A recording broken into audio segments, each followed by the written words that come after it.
કપાઈ રહ્યું છે।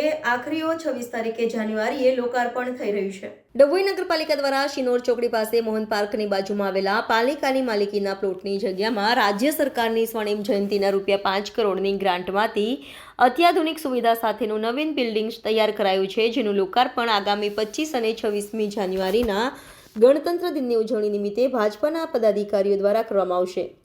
આગામી 25 અને 26મી જાન્યુઆરી ગણતંત્ર દિનની ઉજવણી ડભોઈ નગરપાલિકા દ્વારા પાલિકાના નવીન બિલ્ડિંગનું લોકાર્પણ સાથે રંગારંગ અને સાંસ્કૃતિક કાર્યક્રમોની ઝાંખઝાળ સાથે કરવામાં આવશે। રાજ્ય સરકારની સ્વર્ણિમ જયંતિની ₹5 કરોડની ગ્રાન્ટના નાણાંમાંથી ડભોઈ નગરપાલિકાનું નવીન બિલ્ડિંગ તૈયાર કરાયું છે, જેમાં કમ્પાઉન્ડ વોલ, પાર્કિંગની ખુલ્લી જગ્યા, કોમ્પ્યુટરાઇઝ કચેરીના કામકાજ સાથે લિફ્ટની સુવિધા પણ કરાઈ છે। એચ આકારમાં બનેલા બિલ્ડિંગનું કામ હાલ છેલ્લા તબક્કામાં ચાલી રહ્યું છે। ઓફ વ્હાઇટ સાથે બ્રાઉન રંગના મિક્સરની સુશોભિત પાલિકાનું નવું બિલ્ડિંગ ખૂબ જ આકર્ષણ લાગી રહ્યું છે। ડભોઈ નગરપાલિકાના સત્તાધીશો દ્વારા પાલિકાના તૈયાર થયેલા નવા બિલ્ડિંગના લોકાર્પણના કાર્યક્રમ અંતર્ગત તમામ તૈયારીઓ પૂરજોશમાં ચાલી રહી છે।